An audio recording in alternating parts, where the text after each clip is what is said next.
तो आप ऐसे ही कपड़े पहनती हैं? आपके बाल सफ़ेद कैसे हो गए? आपके बाल घुंघराले कैसे हो गए? आपका चेहरा जो है वो इसमें दाग धब्बा कैसे आ गया? मतलब इस तरह के वो सवाल पूछ रहे हैं। ये किस पहचान की बात कर रहे हैं मुझे समझ में अपनी पहचान तो उन्होंने सारा बदल दिया। अपना नाम तक उन्होंने बदल दिया। नाम तो चुड़का मंगरा बुतना होना चाहिए, उन्होंने मरियानुस तो गैब्रियल तो ये वो कर लिया। कि यहाँ पर औरतों को समझाते हैं कि आपको ये पालन करना चाहिए, वो पालन करना चाहिए, नहीं तो हमारा कल्चर खत्म हो जाएगा, संस्कृति। तो ये तो मतलब दोहरापन है। बचपन से ही संथाल लड़कियों को इस तरह से ट्रेनिंग दी जाती है कि बाल शादी के बाद बांधना मतलब खुला रखना ही नहीं है। मायके में ससुराल में हर जगह टोका गया है कि आपको बाल खोल के नहीं रखना है, और जब हमने खोला तो फिर जो रिश्तों का जो होता है बंधन वही खत्म हो गया। नमस्कार, हमारे साथ अभी गोड्डा कॉलेज की असिस्टेंट प्रोफेसर रजनी मुर्मू हैं। रजनी मुर्मू ने कुछ माह पहले अपने फेसबुक पर एक पोस्ट डाला था, जो पोस्ट सोहराय पर्व को लेकर था, और उसमें ये लिखा हुआ था कि एसपी कॉलेज में आदिवासी कम्युनिटी की जो लड़कियां हैं उनको उसी समुदाय के लड़के बदतमीजी करते हैं, सेक्सुअल असॉल्ट करते हैं। और इस पोस्ट का आलम ये हुआ कि ये वायरल हो गया, और उसके बाद दो धड़े में लोग बट गए। एक धड़ा समर्थन कर रहा था और दूसरा धड़ा विरोध प्रदर्शन कर रहा था। आलम यह हुआ कि कुछ वक्त बाद रजनी मुर्मू को छुट्टी पर भेज दिया गया। इसी बारे में आज हम रजनी मुर्मू से बात करेंगे और बहुत सारी दिलचस्प चीज़ों के भी बारे में बात करेंगे। तो रजनी जी, जो पहला सवाल है वो ये कि अभी जो वो मामला था वो कहाँ पे है, थोड़ा सा बताइए। अभी तो हमने कोर्ट में केस किया है, तो कोर्ट में मामला चल रहा है कि किस आधार पे मुझे छुट्टी पर भेजा गया है। तो अभी तक विश्वविद्यालय ने कोई जवाब नहीं दिया है। कोर्ट ने सवाल पूछा है हमसे, तो बस।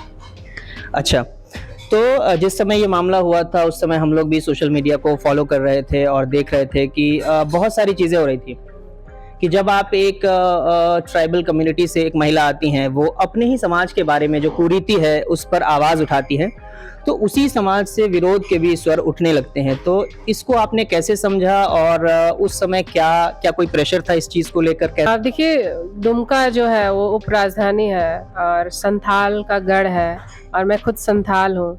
और दुमका जो जिला है वो मेरा जन्म स्थान रहा है। तो दुमका का जो पूरा माहौल है हमने बचपन से उसको जिया है और महसूस किया है कि दुमका में जो शिक्षा व्यवस्था है, जिस तरह से वहाँ पे छात्र राजनीति होती है और वहाँ की जो छात्राएं हैं वो किस तरह से समस्याओं को झेलती हैं। तो ये चीज़ काफ़ी समय से मेरे दिमाग में चल रहा था। तो ये सोहराय वाली बात मतलब 2 साल, लेकिन इससे पहले मुझे वहाँ सोहराय को लेकर के अटेंड करने का कभी मौका नहीं मिला था, लेकिन ये 18-19 में मैंने वहाँ अटेंड किया था। तो इसके बाद से ये चीज़ महसूस हुआ था कि शिक्षण संस्थान में इस तरह का बिहेवियर तो मतलब हमने नहीं देखा। पढ़ाई मेरी मधुपुर कॉलेज से हुई यहाँ, तो यहाँ पे हमने ऐसा माहौल नहीं देखा। लेकिन दुमका जा कर के देखते हैं कि इस तरह से हुड़दंग करते हैं, वो भी कॉलेज कैंपस में। दिन दहाड़े बच्चे अगर ऐसा कर रहे हैं तो ये खटक रहा था मन में। तो ये जो इस साल का जो सोहराय जब आया तो वही सब चीज़ें रिपीट हुई बार-बार। तो पहले तो उतना वोकल नहीं थे, तो अब ज़्यादा वोकल हो गए हैं। तो ये दिमाग में आया कि इस मैटर में थोड़ा-सा 4-5 लाइन का लिखना चाहिए, बोलना चाहिए। हो सकता है बच्चे जो हैं जागरूक होंगे, अवेयर होंगे इस चीज़ को लेकर के, चीज़ें सुधारेंगे। तो सुधारने के पर्पज़ से हमने वो पोस्ट लिख दिया था। लेकिन पोस्ट लिखने के बाद फ़ोन आया मेरे पास और उन्होंने कहा कि आप वो पोस्ट डिलीट कर दीजिए। तो हमने कहा नहीं, पोस्ट तो नहीं डिलीट करेंगे, आप लोग इस पे चिंतन मनन कीजिए कि ये सब चीज़ें नहीं होनी चाहिए। तो उन्होंने कहा कि नहीं, हम आप लोगों के साथ बैठक करेंगे, पंचायती करेंगे। तो पंचायती का मुझे अनुभव था पहले से ही। 2018 में पाकुड़ कॉलेज में वहाँ पे भी पंचायती हुई थी। तो छात्र जो एक तरफ़ा जो फ़ैसला वहाँ पे उन्होंने सुनाया था और मेरी बात को वो लोग नहीं सुने थे। तो इस लिहाज से मैंने कहा कि मैं कोई पंचायती नहीं करूँगी, आप लोगों को जो समझ में आता है आप लोग कीजिए, है ना? क्योंकि मुझे लग रहा था कि मैंने कुछ गलत नहीं लिखा है, जैसा मैं हमेशा लिखती रही हूँ समाज की कुरीतियों को लेकर के। तो इसके बाद वो इस चीज़ से बेहद आहत हो गए और फिर थाना चले गए मेरे खिलाफ़ कंप्लेन लिखाने कि इन्होंने धर्म के खिलाफ़ लिख दिया, जबकि धर्म के खिलाफ़ हमने कुछ लिखा नहीं था। और वहाँ पे कंप्लेन लिखाने की कोशिश की गई, लेकिन कंप्लेन वहाँ पे लिया नहीं गया क्योंकि ऐसा हमने कानूनी नज़र से ऐसा कुछ गलत लिखा नहीं था। तो वहाँ से जब कानूनी तरीके से वो नहीं सके तो उन्होंने एक तरह से गुंडागर्दी वाला जो सिस्टम है हमारे समाज में, संख्या जब लोगों की बढ़ जाती है तो किस तरह से वो अपने संख्या बल के आधार पे कोई भी चीज़ करने की क्षमता, सरकार पे प्रेशर या विश्वविद्यालय पे प्रेशर डालने का कोशिश करते हैं। तो उन्होंने विश्वविद्यालय पे लगातार प्रेशर डालना शुरू किया कि इनको बर्खास्त किया जाए, हटाया जाए करके। और फिर भी कॉलेज मेरे सपोर्ट में था, विश्वविद्यालय मेरे सपोर्ट में था, तो ऐसा कुछ वो कर नहीं रही थी। लेकिन जब उन्होंने कुछ नहीं किया तो लास्ट में वो लोग चले गए और उन्होंने विश्वविद्यालय पे ताला लगा दिया। तो विश्वविद्यालय भी प्रेशर में आ गई और उन्होंने फोर्स लीव का जो छुट्टी है वो मेरे खिलाफ लिख दिया चिट्ठी। तो इस पे ना एक चीज़ जो मेरे ज़हन में आती है वो ये कि हम सब ने मी टू मूवमेंट को देखा और मी टू मूवमेंट को बहुत ज़्यादा एप्रिशिएट किया गया, महिलाएं मुखर होकर अपनी बात रखी। ये भी एक तरह से था कि आपने वहाँ की जो कुरीति थी उसको लेकर के आवाज़ बुलंद किया, लेकिन आपको लगता है कि कहीं न कहीं जो एक विशेष कम्युनिटी है उसके पैट्रियार्कल सोच पर वो चीज़ लगी, इसलिए इसको थोड़ा-सा मूव किया गया, या आपको क्या लगता है कि ये पूरा क्यों मूव हो गया? देखिए, मी टू मूवमेंट जो है वो राष्ट्रीय स्तर पे हुआ था, मतलब बड़े शहरों में हुआ था। बड़े शहरों की लड़कियों ने उस मूवमेंट को ज़्यादा ज़ोर-ज़ोर से चलाया था, लेकिन छोटे शहरों में वो चीज़ अभी भी वैसा कुछ माहौल बना नहीं, क्योंकि झारखंड बाकी पिछड़े राज्यों में से एक रहा है और ऊपर से संथाल परगना यहाँ पे पिछड़े ज़िले ही हैं। यहाँ पे पाकुड़ हो गया, आपका साहेबगंज हो गया, दुमका भी पिछड़ा ज़िला है। तो यहाँ पे उस तरह से शिक्षा व्यवस्था डेवलप हो नहीं पाई और लोगों को राष्ट्रीय स्तर पे जो चल रहा है, यहाँ के लोकल लोग उस चीज़ को उस तरह से प्रभाव नहीं पड़ा है, तो उनको मी टू मूवमेंट के बारे में कुछ पता नहीं है। तो जिस तरह से आदिवासी समाज हाशिए पे रहा है और वो हमेशा लगता है कि वो पीड़ित है ना, पूरा समुदाय जो अपने आप को महसूस करता है वो पीड़ित है, तो वो अपनी पीड़ा ही बताता है, लेकिन अंदर आदिवासी समुदाय के अंदर खुद वो एक दूसरे को किस तरह से पीड़ा पहुंचा रहा है। आदिवासी समाज में महिलाएं जिस तरह से हैं सभी समुदायों के बीच में, तो महिलाएं आदिवासी समाज के अंदर किस तरह से पीड़ित है और उस चीज को ये लोग नहीं करते हैं, चिन्हित नहीं करते हैं या करना पसंद नहीं करते हैं। उनको लगता है कि नहीं, हम ही लोग पीड़ित हैं, हमारा शोषण दिक्कू कर रहा है ना, सरकार कर रही है, ये सारा चीज दिमाग में बैठा हुआ है। लेकिन आप भी खुद अपने से कमजोर का शोषण कर रहे हैं, ये चीज वो इस चीज को स्वीकार नहीं करना चाह रहे हैं। तो यही चीज है कि वो इस चीज को समझ नहीं पाए। उनको लगा कि हमने उनकी सोसाइटी पे, उनके समाज पे एक तरह से अटैक कर दिया, उसकी छवि जो पीड़ित वाली जो छवि है उस छवि को हम खत्म करने की कोशिश कर रहे हैं। तो ये जो पूरा घटनाक्रम हुआ था, स्पेसिफिक वो सोहराय वाला ही नहीं, उसके बाद और भी चीज़ों पर मुखर होकर आपने अपनी आवाज़ बुलंद की। तो इसमें जो मैंने फॉलो किया कि नेशनल मीडिया का कवरेज उसमें थोड़ा अलग एंगल से था, लेकिन स्थानीय मीडिया का थोड़ा-सा दूसरे एंगल से था। तो इस मामले को मीडिया ने किस तरह से देखा, उस पर आप कुछ कहना चाहेंगे? हाँ, बिल्कुल। यहाँ की जो लोकल मीडिया है, जैसे नेशनल लेवल पे आपने कहा कि वहाँ पे लोगों ने जो मीडिया थी, है ना, मेन स्ट्रीम मीडिया कहते हैं जिसे आप, उन्होंने सपोर्ट किया। मुझे समझा कि ये बहुत नॉर्मल बात है, आपने कहीं कुछ देखा है ना, गलत होते हुए आपने देखा और उस चीज़ को आपने लिख दिया। उस चीज़ को उन्होंने बहुत स्वाभाविक माना कि हाँ, ऐसा तो लड़कियां लिखती हैं, ये मैं अकेले नहीं हूँ, बहुत सारी लड़कियां लिखती हैं बड़े शहर में। तो उनके लिए ये नॉर्मल था और लिखने की वजह से इस तरह से मुझे निकालने का प्रयास करना, ये उनको बहुत ही खराब लगा। लेकिन यहाँ की जो लोकल मीडिया है, उन्होंने एक तरह से मुझे लगता है कि इसको मुद्दा बनाया। देखिए, अभी एक वैकल्पिक मीडिया करके एक मीडिया खड़ी हुई है, जो छोटे छोटे, जिसको बोलते हैं छुटभैया यूट्यूबर, जो जिन्होंने खोल के रखे हुए हैं वो लोग, और उनको पत्रकारिता का जो बेसिक नॉलेज होना चाहिए वो भी उनको नहीं है, और एक तरह से वो आग लगाने का काम कर रहे थे। उस वक्त मैंने देखा कुछ चैनल ऐसा कर रहे थे, उन बदमाश छात्रों को भड़काने का काम कर रहे थे। ऐसे सवाल वो खुद, मुझे ऐसा लग रहा है कि वो कुछ एजेंडा तय कर रहे हैं, प्रोग्राम तय कर रहे हैं कि इनके खिलाफ ऐसा ऐसा करना है। और एक पत्रकार को तो मैंने ऐसे देखा और उनको, मतलब उन्होंने अपने मुंह से स्वीकार भी किया, कबूल भी किया कि वो मेरे पीछे खोजी पत्रकारिता कर रहे थे। मतलब मेरे पर्सनल लाइफ को लेकर के वो उनको जो उसमें मिर्च मसाला और कुछ चटपटी खबर वो खोज रहे थे, और उस खबर को उन्होंने बाकायदा इनडायरेक्ट तरीके से फैलाने की कोशिश की, और एक तरह से मेरे खिलाफ जो नेगेटिव, एक महिला के खिलाफ जितना नकारात्मक चीज़ें जो समाज में जिसको माना जाता है, उस चीज़ को उन्होंने फैलाने की कोशिश की। तो रजनी जी, अभी जो आपने कहा वैकल्पिक मीडिया की आपने बात की और एक स्थानीय मीडिया के बारे में आप बात कर रही थी। तो थोड़ा-सा मैंने भी देखा था आपके फ़ेसबुक पर कि आपने लिखा था कि एक यूट्यूब चैनल से कोई पत्रकार हैं, उन्होंने इंटरव्यू के दौरान बहुत ही आपत्तिजनक बातें कहीं। तो इसको इस नज़रिए से आप बता सकती हैं कि मतलब कैसे जब एक जर्नलिस्ट इंटरव्यू लेने के लिए आता है, तो उसका अप्रोच कैसा होता है ना? और जो भी चीज़ें आप लिखी थी उसके बारे में भी थोड़ा-सा। ये पहली बार जब उन्होंने संपर्क किया तो बहुत ही सवाल जो है वो काउंटर कर रहे थे, मतलब कि अटैक कर रहे थे मेरे पे। तो मैंने कहा ठीक है, ये नॉर्मल पत्रकार का ये स्वभाव हो सकता है, वो आपसे सवाल उंगली कर सकता है, आपको सवाल कर सकता है। तो मैंने बहुत नॉर्मली लिया। लेकिन बाद में उनका एक इंटरव्यू मैंने देखा मेरे एक पारिवारिक व्यक्ति का, और उन्होंने जबरन उनका इंटरव्यू लिया था, कोई ज़रूरत नहीं थी। और पता चला कि बाकायदा वो मेरे पारिवारिक लोगों को खोज करके उसका इंटरव्यू लेना चाह रहे थे, जिनसे मेरी असहमति है, जिनके साथ मेरा अनबन है, नहीं बनता है, वैसे लोगों को खोज रहे थे और उनका इंटरव्यू ले रहे थे। तो समझ में आया कि ये आदमी जो है मुझे किस तरह से व्यक्तिगत रूप से नुकसान पहुंचाने की कोशिश कर रहा है, मुद्दे से भटक करके मेरे पर्सनल जीवन पे वो आने की कोशिश कर रहा था। और वो तो बात हो गई। लेकिन फिर कुछ दिनों बाद ये यहाँ पे जो रैगिंग वाला मामला आया था एसपी कॉलेज का, उस वक्त उन्होंने मुझसे संपर्क किया था और फिर फ़ोन में बात हुई थी उनसे। तो जब मैं उनसे मिली, दुमका उसी मामले में गई हुई थी, उनको पता चला कि मैं गई हूँ, तो उन्होंने मुझसे संपर्क किया। तो मेरी भी थोड़ी इच्छा हुई कि देखते हैं इसके मन में क्या है। तो हमने थोड़ा बैठ के बात किया, और बात में उन्होंने अपना सारा कुछ उगल दिया कि वो क्या-क्या उन्होंने मेरे पीठ पीछे मेरे खिलाफ जो है वो उन्होंने किया है। और उन्होंने बहुत सारी आपत्तिजनक बातें की कि हम तो आपके बारे में ये जानते हैं, आपके बारे में वो जानते हैं। तो ऐसा लगा कि जैसे कि हम आपको कुछ भी इज़्ज़त नहीं करते हैं, आप तो 2 कौड़ी की हैं, आपका कोई वैल्यू नहीं है, तो ज़्यादा हमारे सामने मतलब हीरो मत बनिए, ऐसा करके।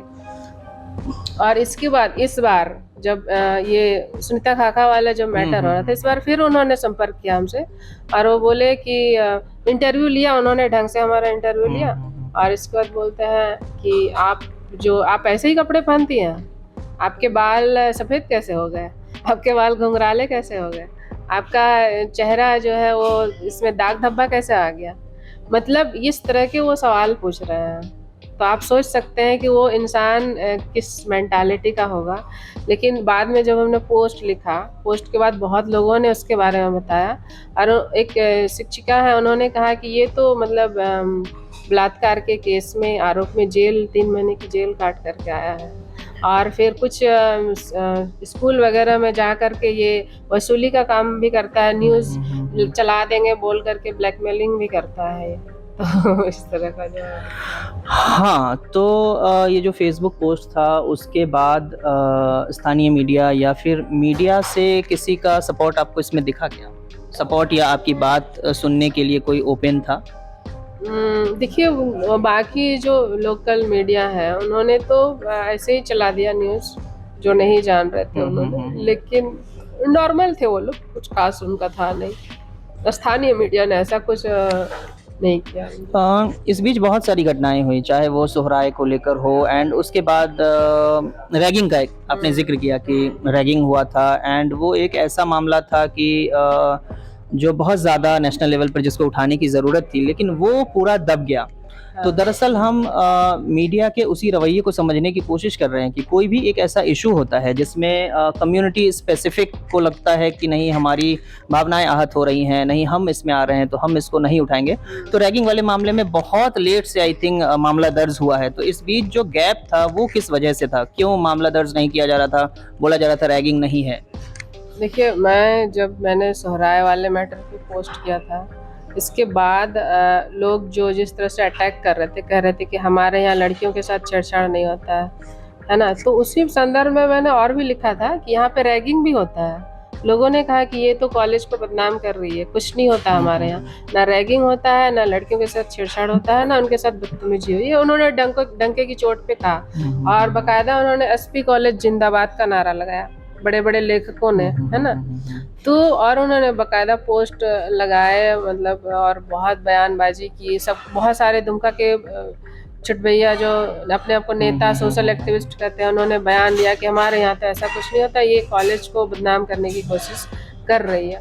और देखिए, ये चीज़ें होने के 5 महीने बाद ही न्यूज़ आता है, मेरे पास एक बच्चे का फ़ोन आता है कि दीदी हम लोगों के साथ ऐसा हो गया है, हम लोगों को नंगा करके पीटा गया है और हम लोग पुलिस में कंप्लेन करना चाहते हैं और आपका हेल्प चाहिए मुझे।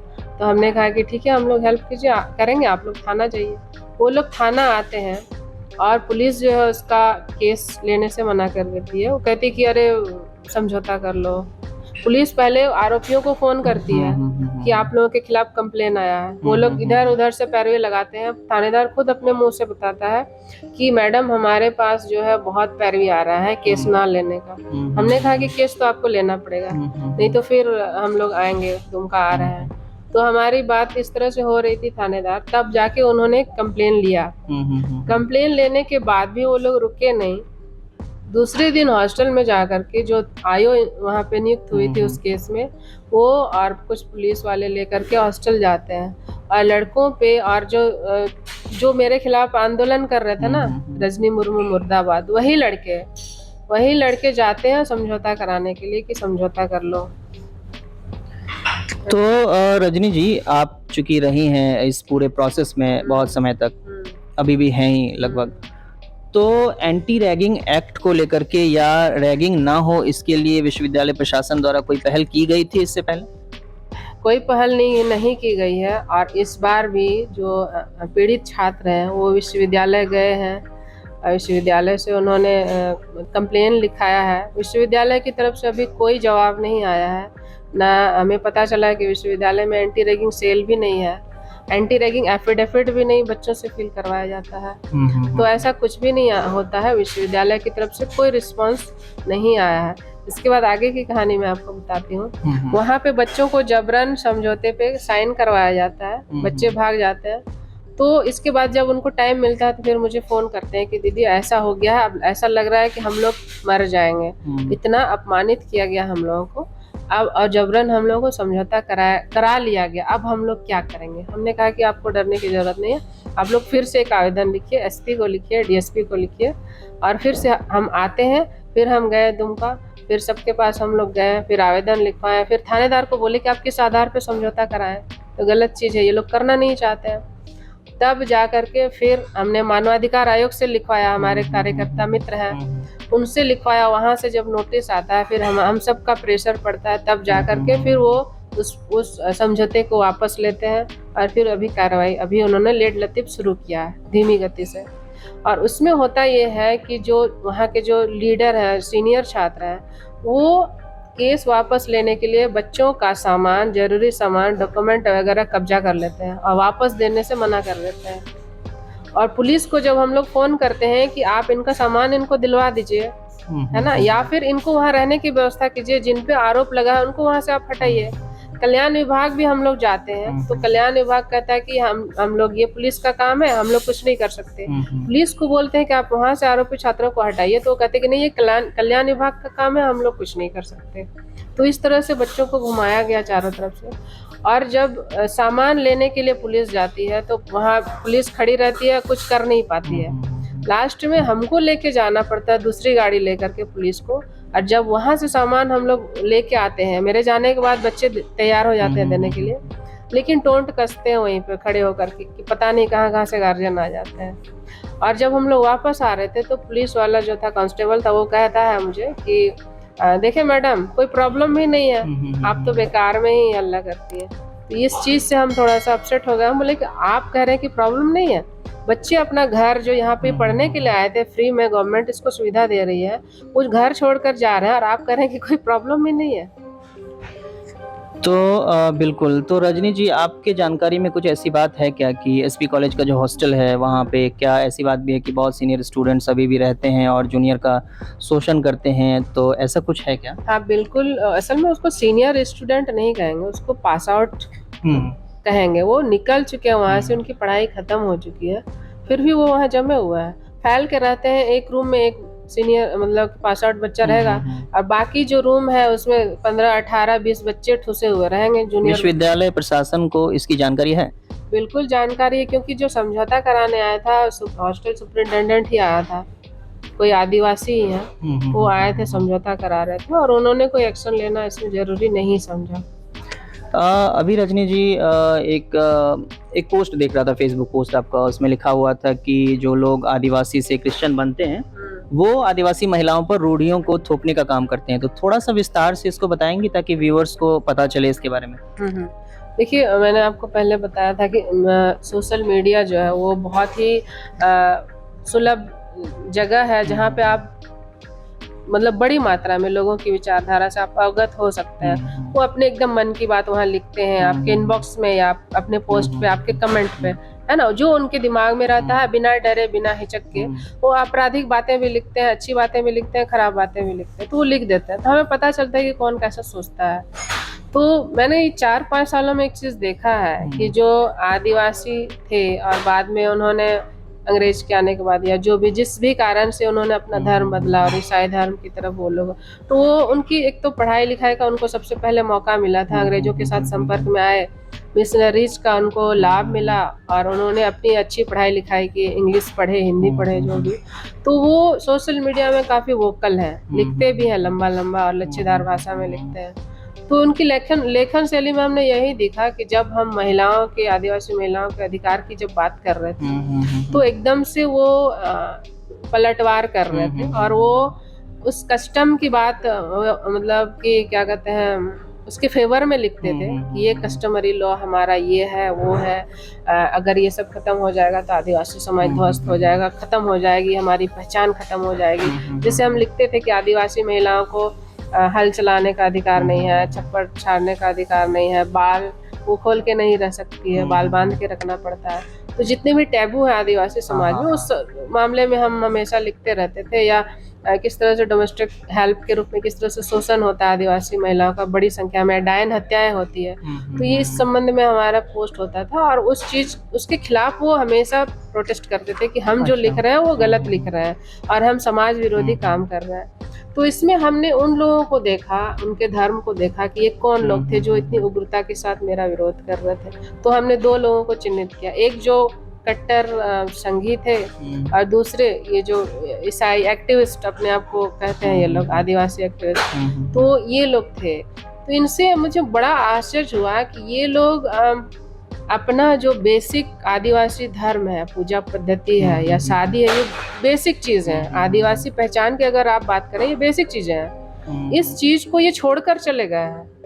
ये कस्टम है ना, कस्टम को छोड़ के गए हैं, और ये कस्टम को छोड़ने के बाद फिर कस्टम की पैरोकारी करने यहाँ पे आए हैं कि कस्टम ये सब फॉलो नहीं हुँ, करेंगे हुँ, हुँ। तो हमारा कस्टम खत्म हो जाएगा, हमारी पहचान ये हुँ, किस हुँ, हुँ। पहचान की बात कर रहे हैं मुझे समझ में। अपनी पहचान तो उन्होंने सारा बदल दिया, अपना नाम तक उन्होंने बदल दिया। नाम तो चुड़का मंगरा बुदना होना चाहिए, उन्होंने हुँ, हुँ। मरियानुस तो गैब्रियल तो ये वो कर लिया। तो पूरा सिस्टम उन्होंने अपना बदल दिया। इसके बावजूद ये यहाँ पर औरतों को समझाते हैं कि आपको ये पालन करना चाहिए, वो पालन करना चाहिए, नहीं तो हमारा कल्चर खत्म हो जाएगा, संस्कृति। तो ये तो मतलब हुँ, दोहरापन है। हुँ। ये जो बाल बाँध कर रखने की बात आपने की, हाँ। तो ऐसी कोई घटना बता सकती हैं आप जब किसी ने बाल ना बाँधा हो तो उसके बाद कुछ घटना हुआ हो या कुछ उनको कहा गया हो? देखिए, बचपन से ही संथाल लड़कियों को इस तरह से ट्रेनिंग दी जाती है कि बाल शादी के बाद बांधना मतलब खुला रखना ही नहीं है। तो कभी किसी औरत ने ये हिम्मत नहीं की कि बाल खोल के रखना है। आप दुमका में भी देखेंगे, हुँ, 10 हुँ, साल हुँ। पहले अगर आप देखेंगे तो कोई भी आदिवासी लड़की महिला जो है वो खुले बाल में आपको नहीं दिखेगी। आप खोपा देखिएगा पीछे, हुँ, हुँ, बड़ा हुँ। खोपा रहेगा। हुँ, हुँ, अभी भी हुँ। आप पुरानी ज़माने की जो महिलाएँ उनको आप देखिएगा, खोपा ही रहेगा। मुझे अच्छी तरह से पता है कि जब दुमका में एक प्रोफ़ेसर थी संथाली हुँ, आदिवासी हुँ, हुँ। महिला, उन्होंने अपने बाल बहुत ही अच्छे से स्ट्रेट करके खुला बाल रखती थी। तो पीठ पीछे जो लोग उनके बारे में बोलते थे कि ये तो मतलब बेकार महिला है। तो ये हमने देखा है कि किस तरह से पढ़े लिखे लोग, गाँव की तो आप कल्पना ही नहीं कर सकते कि कोई औरत बाल खोल सकती है। उसका अगर बाल भींगा है तो अभी उसको बांध के रखना है, सुखाना है तो अकेले में छुप के सुखाना। तो ये सब चीज़ें तो हमने झेली हैं। हमें टोका गया है घर में, मायके में, ससुराल में, हर जगह टोका गया है कि आपको बाल खोल के नहीं रखना है। और जब हमने खोला तो फिर जो रिश्तों का जो होता है बंधन वही खत्म हो गया, है ना? अच्छा, हम्म। तो ये है रजनी जी कि अभी हमने देखा कि दुमका में 2 घटनाएँ हुई। एक अंकिता हत्याकांड हुआ और उसके बाद श्री अमरा में एक आदिवासी लड़की को पहले रेप होता है, फिर पेड़ पे टांग दिया जाता है। तो ये जो घटनाएँ हो रही हैं, इसको आप किस तरह से देखती हैं? खबरों में तो सब कुछ आ गया, क्या हुआ, नहीं हुआ। तो इसको आप कैसे देखती हैं? देखिए, ऐसा नहीं है कि हमारे संथाल परगना में या दुमका में महिलाओं के साथ इससे पहले इस तरह की घटनाएं नहीं हुई हैं, लेकिन मीडिया में नहीं आ पाया, लेकिन इस बार आया मीडिया में। ये अच्छी बात है कि इस तरह के मामले जो हैं वो उभर रहे हैं, लोग इसको संज्ञान में ले रहे हैं या सड़कों पे उतर रहे हैं, ये अच्छी बात है। लेकिन महिलाओं के साथ जो हिंसा हो रही है, इस हिंसा का खास करके मैं अंकिता मामले में कहूँ कि इसका राजनीतिक पार्टियों ने खूब अपने पक्ष में भुनाने की कोशिश की है। ये मुझे समझ में आया अंकिता के मामले में। और श्री अमड़ा में जो एक आदिवासी लड़की के साथ जो मामला आया, इसको मैं बहुत पॉजिटिव वे में ले रही हूँ आदिवासी समाज के लिए, क्योंकि अब तक का यही आदिवासी समाज में इतिहास रहा है कि कोई भी आदिवासी लड़की के साथ कोई गैर आदिवासी अत्याचार करता है, हत्या करता है, तो आदिवासी समाज कभी भी खड़ा नहीं हुआ था। उल्टा विक्टिम ब्लेमिंग करता था कि अच्छा हुआ तुम दिकू के पास चली गई थी, उसके साथ तुम अफेयर करना था, तुमको पैसे का लालच था, तो तुमको गोरा आदमी पसंद था। इस तरह के ताने या अपमानजनक बातें उस मृत लड़कियों को अक्सर सुनने को मिलता था अब तक। लेकिन ये पहली बार हुआ कि लोगों ने अपनी आदिवासी लड़की के लिए वो लोग खड़े हुए और उसके साथ जो हिंसा हुई इसके खिलाफ लोगों ने बोला, दुमका बंद कर दिया। और उस बंद का असर ये हुआ कि जो नेता है, लोकल नेता, पक्ष और विपक्ष दोनों तरफ के नेता उस पीड़ित परिवार से मिलने गए और फिर जो मुआवजा वगैरह की घोषणा की या जो संवेदना, एक तरह से जागरूकता जो सामाजिक संगठनों में या नेताओं में फैलनी चाहिए, वो मतलब एक तरह से प्रभाव पड़ा है। अच्छी बात है। अच्छा और मतलब बहुत लंबे समय बाद देखा गया कि हाँ। पूरी जो कम्युनिटी है, आदिवासी कम्युनिटी एंड बाकी लोग भी इसमें आंदोलन में शामिल हुए, आवाज़ बुलंद की है। तो रजनी जी, एक ये है कि आप अभी अपने स्टूडेंट्स को मिस करती हैं क्या? हाँ, बिल्कुल। लेकिन मुझे लगता है कि मेरे छात्रों की संख्या पहले से काफ़ी बढ़ गई है। बहुत लोग मुझसे सीखते हैं और सुनते हैं मुझे। क्लासरूम के अंदर जो छात्र थे, अब पूरी पब्लिक ही मेरी छात्र, मुझे ऐसा लगता है कि पब्लिक मुझे सुन रही है और वो सीख रही है मुझसे कुछ।